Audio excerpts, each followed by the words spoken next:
La prochaine fois, prépare du thon à la poêle. C'est facile et délicieux.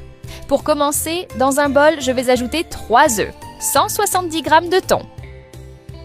Dis-moi si tu as une recette avec du thon, j'adorerais la connaître. Et on va mélanger jusqu'à obtenir une consistance homogène. J'ai découvert cette recette par hasard en essayant d'utiliser quelques ingrédients que j'avais à la maison et c'était une si belle surprise qu'elle est devenue l'une de mes préférées.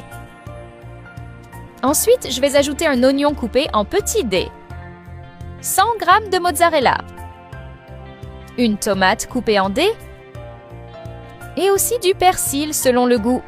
Puis, je vais bien tout mélanger. Et avant que je n'oublie, dis-moi de quelle ville tu me regardes pour que je t'envoie une accolade spéciale. L'accolade d'aujourd'hui va à Sophie Martin de Lyon, France. Je suis très heureuse que tu apprécies nos recettes. Maintenant, je vais ajouter un quart de tasse de farine de blé, une cuillère à café de sel, une demi-cuillère à café de poivre noir et une cuillère à café de paprika. On va mélanger jusqu'à ce que les ingrédients soient bien incorporés. Chaque fois que j'arrive à cette étape, je me souviens que cuisiner, ce n'est pas seulement une question de technique, mais aussi d'émotion, celle de transformer de simples ingrédients en quelque chose de spécial. Dans une poêle, je vais ajouter un filet d'huile d'olive et à l'aide d'un pinceau de cuisine, on va bien l'étaler sur tout le fond. Cette étape semble basique, mais elle garantit un résultat parfait. Ensuite, on va verser délicatement ce mélange. Dis-moi ce que tu penses de la recette jusqu'à présent, j'aimerais beaucoup le savoir. Avec une cuillère, je vais étaler le mélange pour assurer une cuisson uniforme. J'adore l'odeur qui commence à se dégager, elle transforme toute la cuisine. Maintenant, on va couvrir et laisser cuire pendant 10 minutes. Après ce temps, je vais retourner l'omelette sur une assiette. C'est ma partie préférée. Regarde comme elle devient incroyable.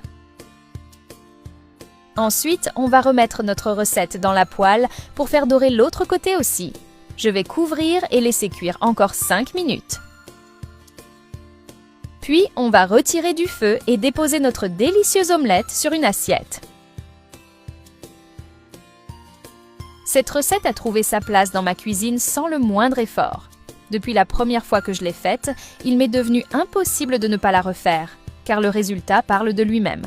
À chaque fois que je la prépare à la maison, quelqu'un commente l'odeur, la beauté du plat, et même ceux qui ne complimentent pas souvent finissent par dire quelque chose. Et je comprends pourquoi. Elle est simple, pratique et tient exactement ses promesses. Pas de secret, pas d'exagération.